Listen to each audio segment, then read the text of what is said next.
Guess I'll just continue.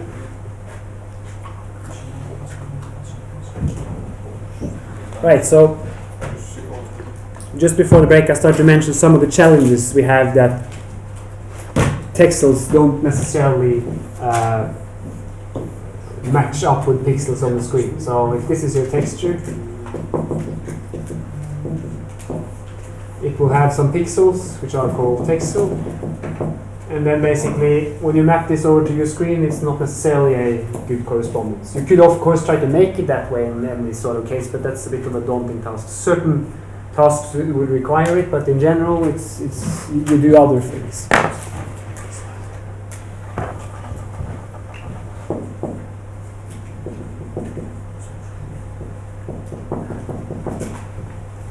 So there's not necessarily a one-to-one relation here. So texture and then screen picture? Yeah, sorry, this is your texture, right? Yeah. An image. And they have pixels also.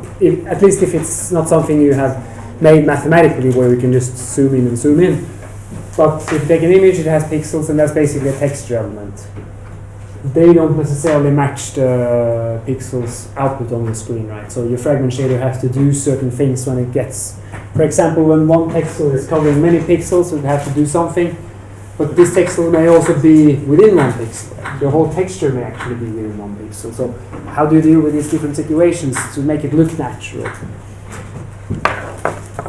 So I'll just mention some of these techniques. So usually it's when you zoom in and out. Now here you see this three-dimensional cube which is on the tutorials. Now this you may zoom out and zoom in on. Now if you zoom in, for example, you will start to see a lot of artifacts here. And that has to do about how the fragment shader deals with this situation of having several pixels per texel, really. And are you accustomed with filters? You know what a filter is? Yes. Okay. So some do, some don't. I will try to explain a little bit what a filter is. Basically, a filter is what you know from before. It takes something out. For example, when you make coffee and you have grinding coffee in the filter, of course, something seeps through and something is left. So it's basically taking certain things out and letting other things pass. Okay. A filter in this case usually means with respect to frequency. So maybe before I start to talk about filters, I should basically say what they are. So let's say you have a signal, sine x or sine omega t, for example. This, if you listen to this, you will hear a note, for example. Or to relate it to graphics programming, you may have this. Let me see. Checkerboard pattern, for example. This also has a certain frequency representation. But to keep it simple, when I map this over to, if I plot this as a function of frequency and amplitude or energy, instead of plotting it in time, I will basically get a spike at omega, right? So it's just a way of describing this signal in a different form. And between here and here, you usually use what is called a Fourier transform. Anybody heard about that? You heard about it? Laplace transform, is that covered in some of your courses? Laplace. Okay, so I will not talk about the transform, but just to say how it is. There's a transform going from things in time domain or in spatial domain, as is the case with images, over to something called the frequency domain. And what you basically describe in the frequency domain are the frequency components of your signal. How fast something oscillates, for example. So this curve, if that's sine omega t, and you have another that goes much faster with sine omega 2 times t, it will just be a spike, but it will be further out here. So this a bit complicated looking signal can be described by these two spikes. So it's just a very explicit and clear way of seeing how signals look, basically. If you strike a chord in an instrument, for example, it will have a spectrum here of different frequencies. And this checkerboard pattern on any visual pattern in space will also have a frequency spectrum. And what's the A and the F in the graph? Amplitude. Amplitude. It's the strength of this one, basically. And this is the frequency. So the frequency here is omega, so here we have omega 1, here we have omega 2, and so on and so forth, basically. There's a 2 pi relation, but I don't need to mix that in right now. And going in between these two domains is the Fourier transform. It's a mathematically well-defined transform that takes you from one domain to the other. And in image coding, you will very often like to look at the frequency content because it tells you a lot about what your image has. So for example, if you take this checkerboard pattern and you read it horizontally, what you get is really a square function, right? Like this. If you look at this in time, you basically have these squares, and you also have the same thing in the y direction.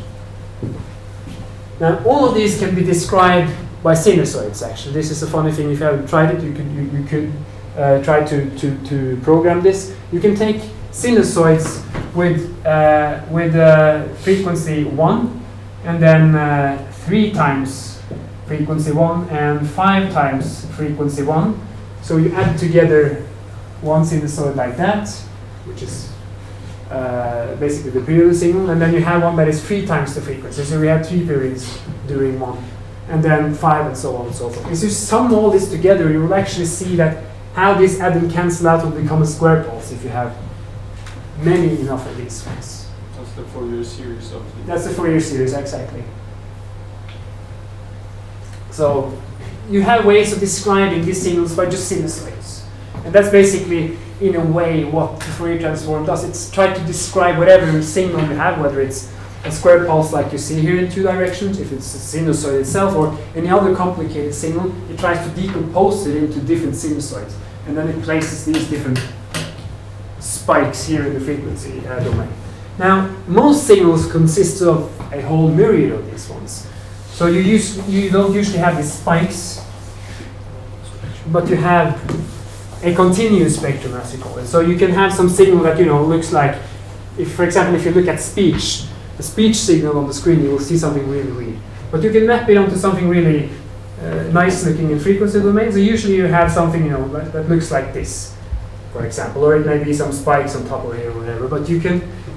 The point is that any signal you have, both in time but also in space, like these different patterns will all have a very unique frequency spectrum.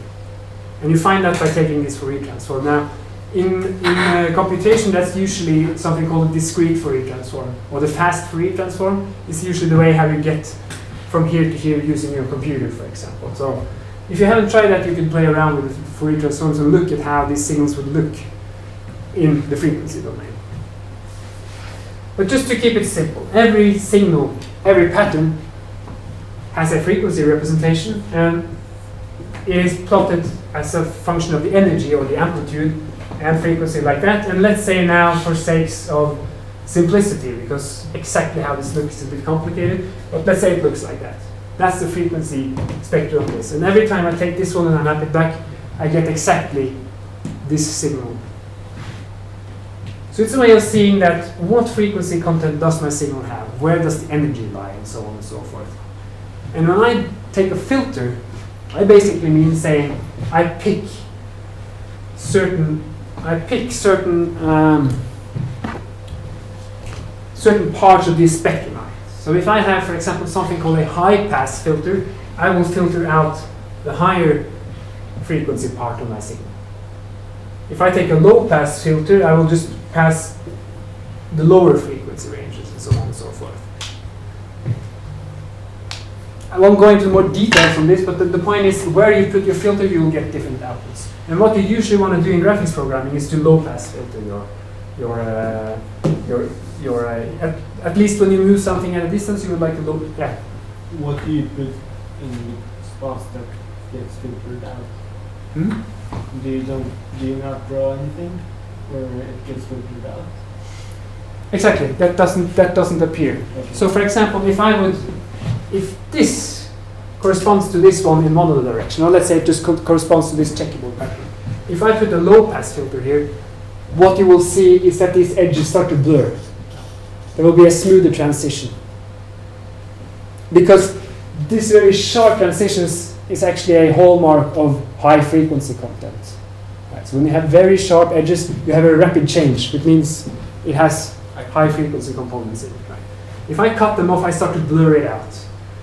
And if you look at this checkerboard pattern, it may actually look very much exactly like, you know, perfect squares. But if you look a bit closer, yeah, this was a very good checkerboard pattern, unfortunately. So, but anyway, you will see there are a transition here. It's not exactly sharp. And if I could zoom in even more, I would start to see pixels gradually going from black to white, right? Because otherwise, this spectrum will have to stretch to infinity, and you don't have an infinite amount of energy. So if you're going to represent something, it has to have an end somewhere on the frequency scale.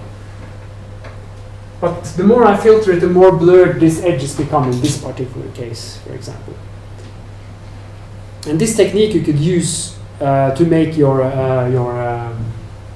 signal look nicer when you zoom in and out. Because when I zoom in, for example, I get I may get these artifacts here, so I can make it look better using a filter. Or particularly when I zoom out, I might get something called aliasing, which is really nasty to look at. I'll get back to that.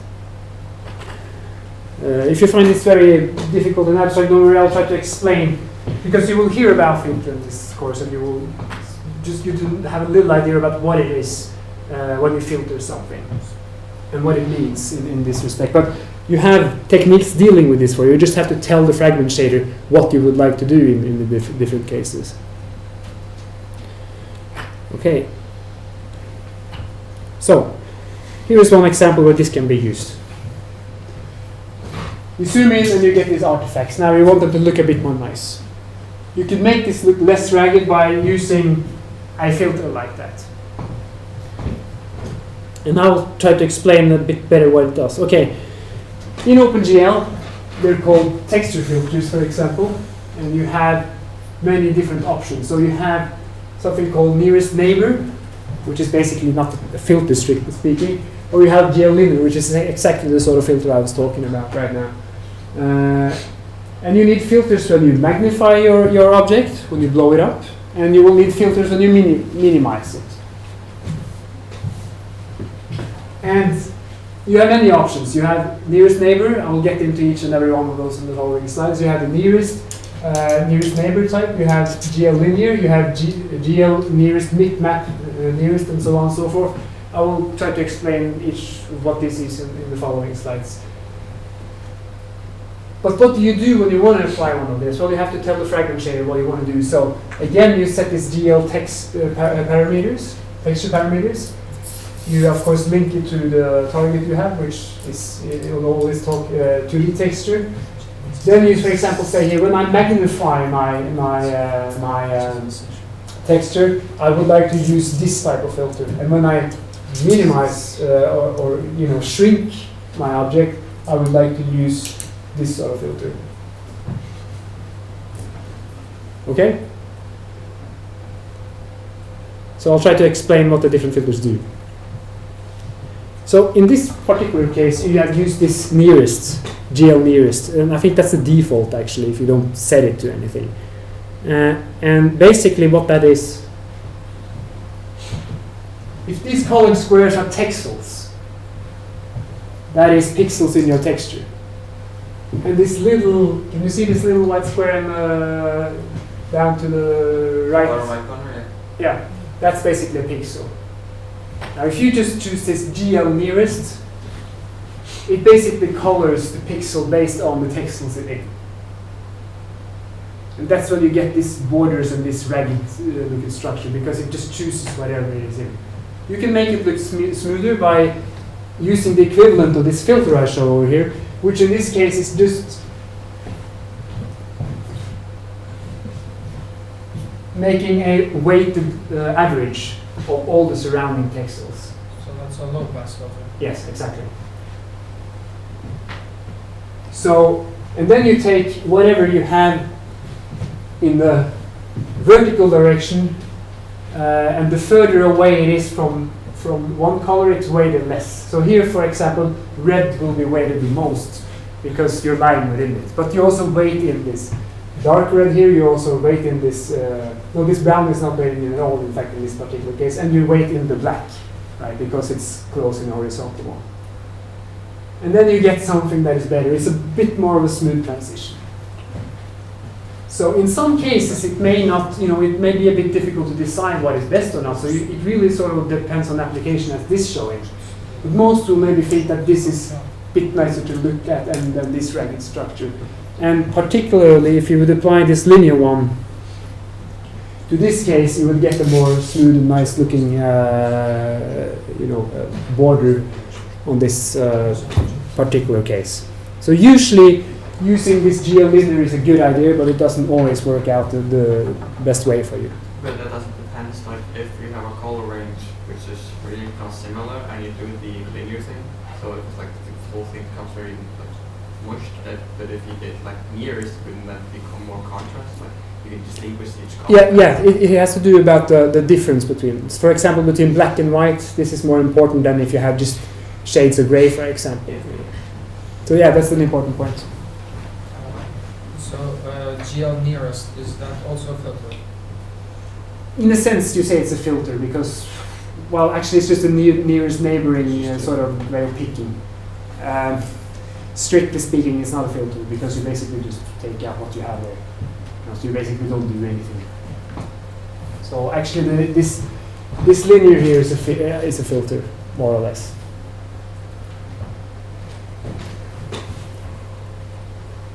All right, so these are two techniques you can use, but you will get into trouble even if you use this, because if you have a flat, anytime you have a flat texture that is put on a nice flat surface, doing like that will work out just fine. But very often in 3D you don't have that. Right? You have perspective. And here is one example of where you use this linear interpolation between two triangles with a checkerboard pattern on it. Now, since the checkerboard pattern is now tilted, squares that are close to you will be larger than those who are more remote. So assuming that you have the same thing in both directions is not the right thing. You can get these weird distortions in your image. So you also have to take into account that you may be in perspective. Right. If you're not in perspective, it's fine. This linear will basically do the thing for you. If you are in perspective, you will have to choose a somewhat different solution, which is called anisotropic filtering, which basically is more or less the same thing. You make a weighted average of all the texels, but the weights is decided more from a tilted rectangle. So instead of doing the average this way and that way, you do it slightly offset, right? So you do it like that, then it gets more correct. And that rectangle has to be tilted, with respect to your perspective. And if you do that, you can get a quite neat way of just having a continuation deep into the image like that. It may look much nicer. But this is not the only thing. You have another thing you compare with here, which is called tree linear. I'll get back to that. It's basically the linear thing, but you have something called mip mapping in here, which is also coming in addition. But the point is, if you have this perspective, you can maybe use this anisotropic filtering version instead of this linear filtering. Now we come back to the filtering part, because there's another problem when you take this checkerboard and you move it backwards. Now, here we have this checkerboard I showed, or it's of course a different one, but it's the similar pattern. So what happens if you have your checkerboard and you tilt it like this in space and you extend it backwards? Well, one thing is certain, that since this is a checkerboard, it has the same frequency spectrum, right? But what happens to squares far behind here compared to those that are close to the screen? There's a big difference. So I mentioned that this fragment shader samples, right? Yeah. Are you meaning aliasing as in when you don't get samples really in the correct frequency? Yes, exactly. You get the wrong frequency because when you I know, I understand. In front here, for example, this will cover many pixels, so it's sampled many times. In the remote area here, you may sample only once or not even sample at all. And what happens then if you take this, I'll remove this now. If I just draw this checkerboard pattern again, it's not exactly a checkerboard, but something close to it. So black, black, black.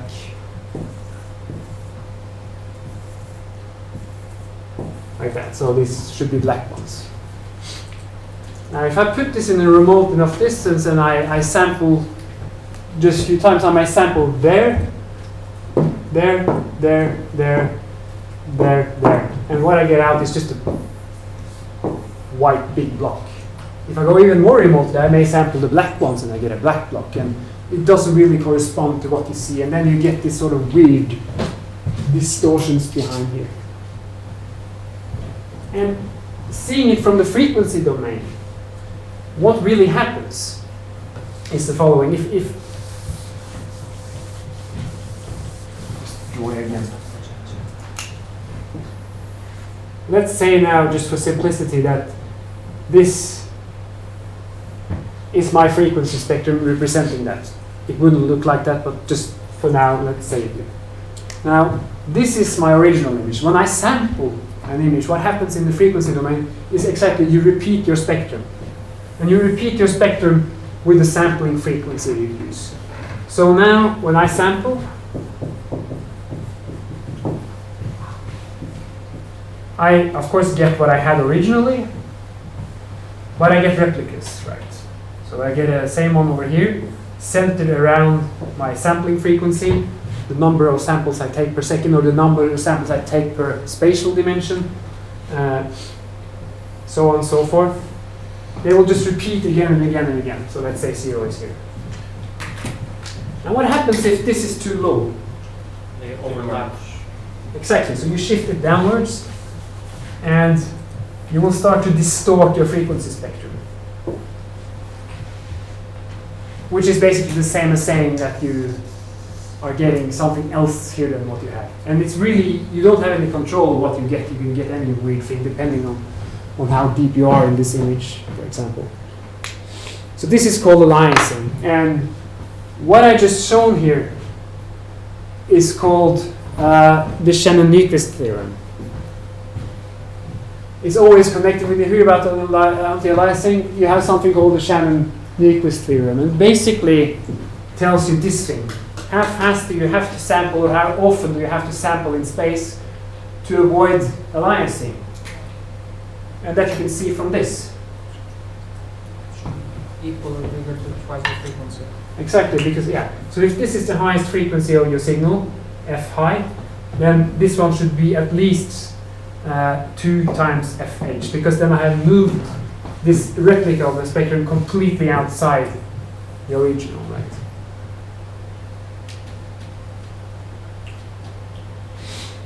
If this is hard to grasp, you may just think about it as being you have to sample at least twice the highest frequency of the signal. That's basically it. But there's another thing here. If I take this checkerboard and I start to zoom it out. So you have this checkerboard here. If I start to zoom it out instead of zooming in, or put it the other way around, when I zoom in on it like that, you can, if you look closely, see a blurred edge. If I zoom it out enough, you don't see it anymore. If I would zoom it even more out, this edge could be even more blurred without me noticing, right? So I could basically go into my original signal and I can cut off a little bit of the higher frequency content with a filter. Which means that when I move the picture or the text at a distance, I can lower its frequency content, meaning that I can sample with the same frequency also further behind or deeper down in the image. Let me see, to get back to that effect. Then I can basically, if I somehow is able to reduce my frequency content on the part of the image lying back here, I can just sample with the same and it will look nice. because your eyes is not able to distinguish that extra blur you get. And one thing of doing that is, another way of doing it is sampling with a higher frequency behind there. But changing these sampling frequencies in different areas of the image, although it's possible, it's a bit more demanding. So there's a very good solution to this, particularly if you're doing graphics, is to use something called MIP mapping. So this is sort of like the practical solution to this. You may maybe forget about this except for knowing the reason why you do this particular thing. This is your original texture. And then you store multiple replicas of it, which have a lower frequency content and is scaled down. So this one here has the full frequency content. This one to the right there, you have low pass filter it and you have down sample it. So it has a low number of samples. And so you can continue down, down, down, all the way down to 1 pixel, basically. There are important things when you generate these bitmaps, because you have a function that does that for you OpenGL, generate bitmap and then whatever target you have. It's very important that you always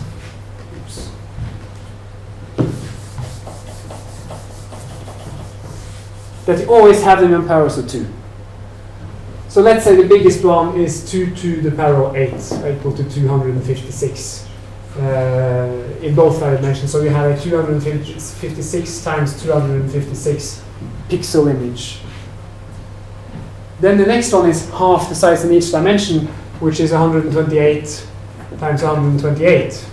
And then you go down to 64 times 64, 32 times 32, 16 times 16, 8 times 8, 4 times 4, 2 times 2, and then at the end you have just 1. That's how they work. But you can also interpolate between these two different levels, and also get something in between, right? But this is what you put into memory, and this is what you use. And I think that often OpenGL is clever enough for you to figure out where to put them depending on how you place your nodes. Right, so sort of these things happens automatically, but you have to set what you want to do, right? And then again, you have to set these filters. Now, of course, again, we may have this perspective. Things are tilted, so they're not necessarily always just, if it's a flat surface being moved backwards and backwards and backwards, this will always look nice to have maps like that. But let's say it's in perspective, you may get these distortions due to the perspective itself. Well, then you can make another set of MIP maps, which I don't know if this is a common word, I call them skew MIP maps. So that are tilted in different angles, depending on how your plane is tilted into 3-dimensional space, right? You may also predefine many MIP maps for this particular case. This is the analog to doing this anisotropic filtering here, which I show having this skewed, twisted rectangle, basically. And this is actually, this requires a little bit of more memory, but it's not that much that it kills anything. So usually this is a very nice way of getting around these things with zooming in and out and perspectives and those sort of things, using MIP maps. And again, as with filtering, you can also filter your MIP maps. And here we have basically mainly 4 different types. So again, you set these texture parameters, same thing here, magnifying filter, minifying filter. But now you have to choose MIP map here. If you don't choose MIP map here, then OpenGL will just assume, even though you have MIP maps, that you don't use them, so they'll just use level 1. So if you, for example, put in what you saw in the previous example, GL linear, for example, it will only operate with 1 MIP level, which is the 0th level. If you put this in, though, as a parameter, it will assume, okay, you have some MIP mapping going on, and I will filter it in this way for you if you put in these different commands. So you have 4 main options. It's GL nearest, MIP map nearest. Then you basically select the nearest MIP map, which in this case is, either 128 times 128, 64 times 64, whatever. And then, of course, the other one is that you use nearest neighboring filtering inside each MIP map, or each MIP level, Then you have linear nearest. Then you basically, again, select the nearest MIP level, but you perform linear filtering within each And then you have this one here in which you basically do a linear interpolation in between the levels, meaning that you will get something else than these predefined resolutions. But now you do nearest neighbor within each. And then the last one is that you basically do this linear interpolation in both. Is this understandable or is it completely off?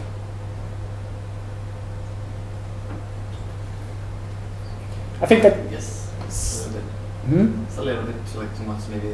It's a lot there. So I think that one may not think about all the technicalities. All one can think about is that there is something called filtering that you have to tell the fragment shader, right? And there are different ways, and you can find basically all these described, right, and see what they do for you. And you can try them out and see what fits your application the best. So just remember that there are different types of filtering. There are different types of mid levels that you could use for different depths. You also have the skew mid maps you could use if you are in perspective. So it's just a way of trying out different things to make your rendering look professional and nice, basically. And all this is basically something you tell the fragment shader and it just take care of the thing for you, more like. So you don't have to know all these things to basically do it. And that's what I said. The first lecture of this course is this is really learning by doing. So sitting down and trying out these things, you get a sort of hold of how this thing works. And if you want to get into more advanced depth of it, you have to sort of read yourself up on that later, for example. But yeah, so that's basically how this goes. Okay, so I have, yeah, I should probably not put in too much more on this one. Okay, just to show the difference on quite clear examples. If I have this crate here, and I zoom in on that corner over there, and I use this nearest neighbor sort of thing, I get a lot of blocky things, as you see. Can you see that on the back?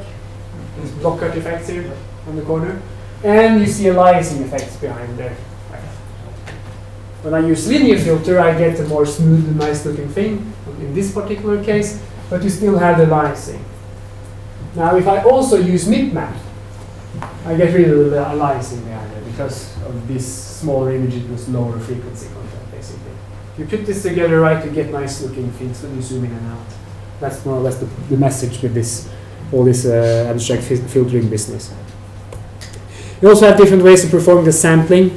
You can sample in different directions, but I think I'll just skip this. You can, oversample and average.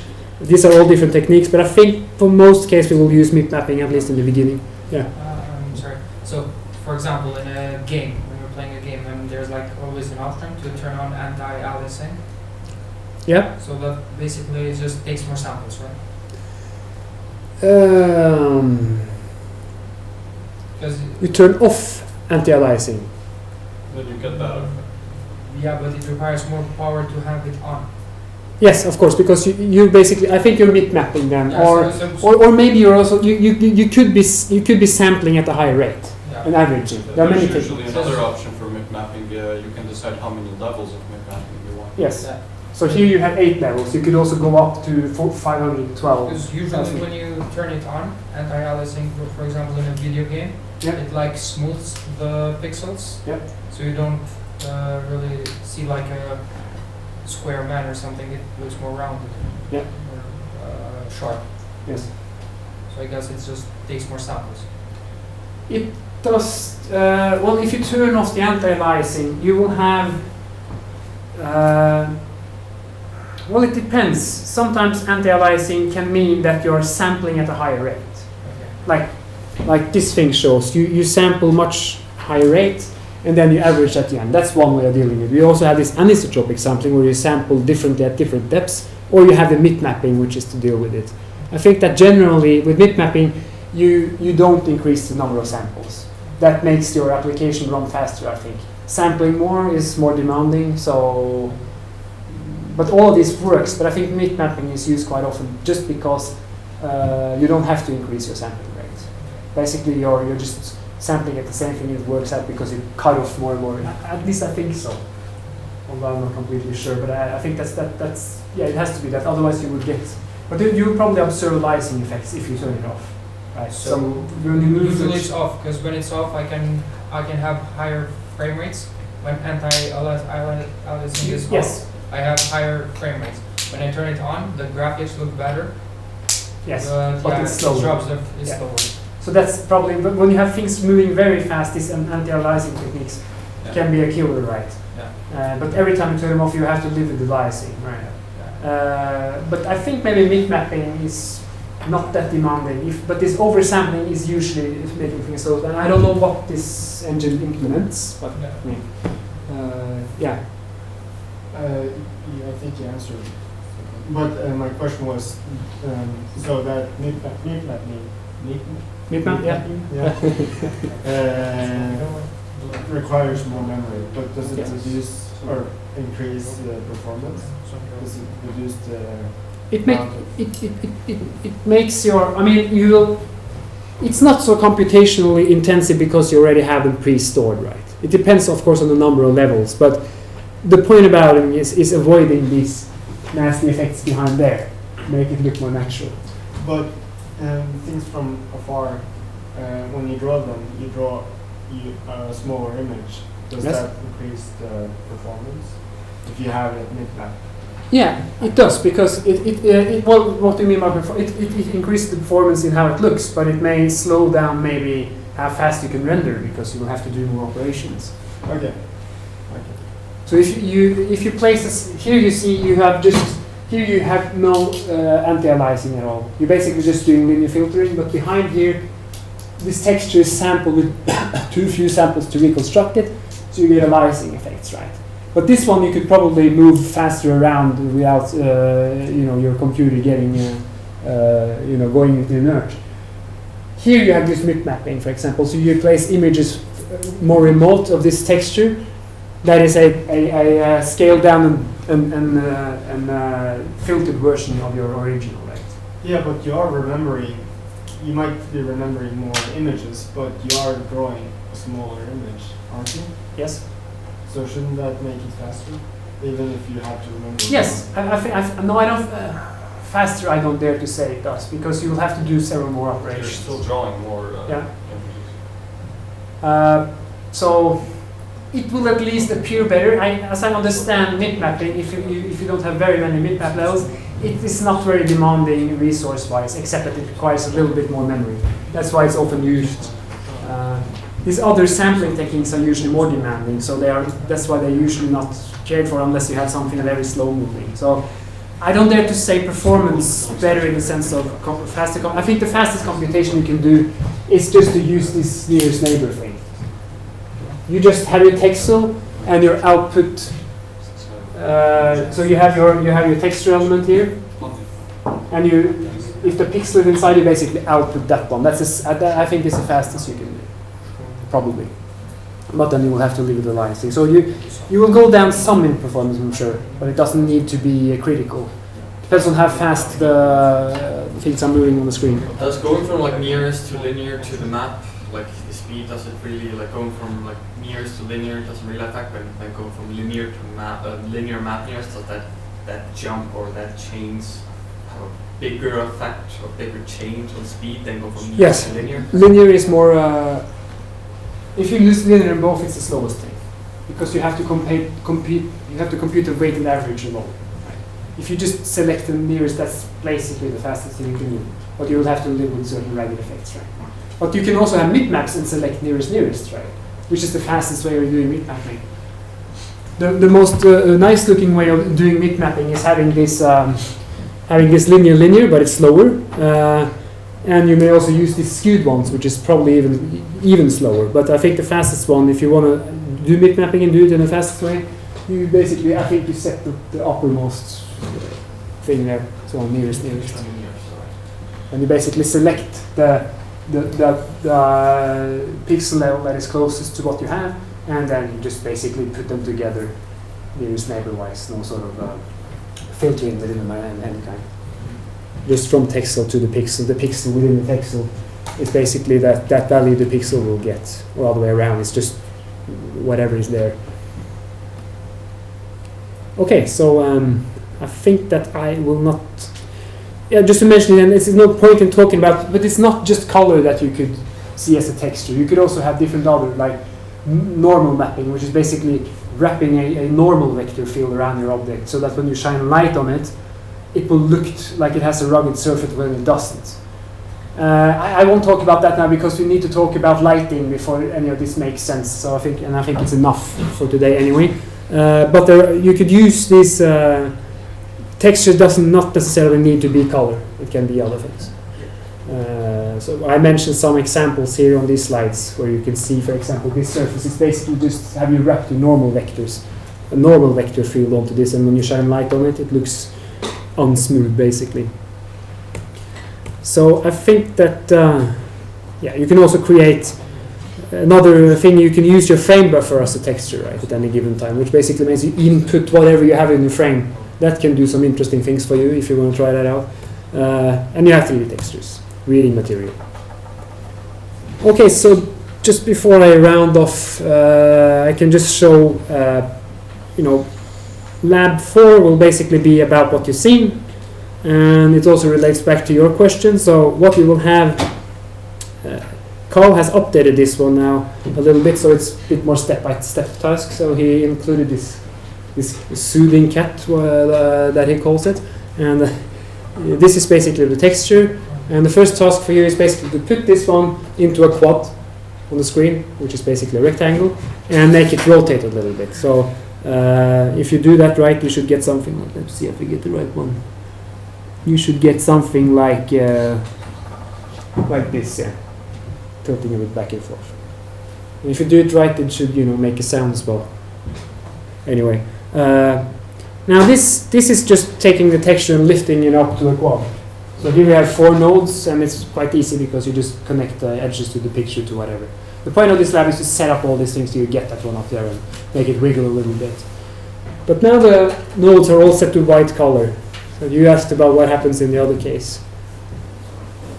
So if you want to play with colors, you can, for example, do something like that.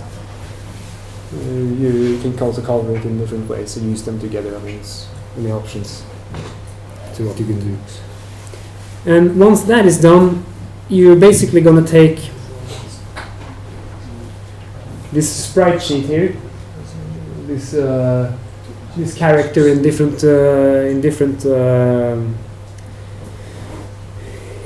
positions, and then basically make it move like that in different colors. So this also has color?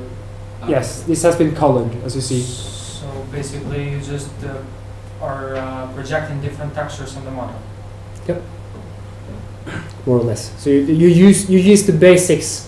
Where you put up the cat, that's the basics. So you get that cat up, and then you can try. Color it is not. That was just something I wanted to show because it's a bit funny to look at this cat in a colored way. But here you're going to color it and you're going to make it move. So yeah. Is the alpha floater to make the texture visible, or?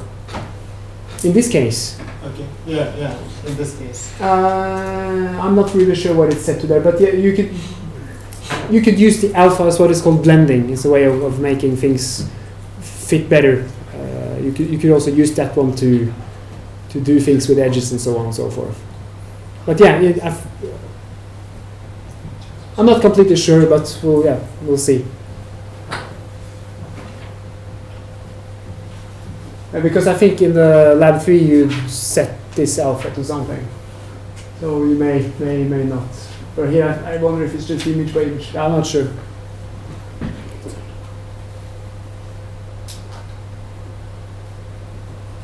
Okay, so I think that's it.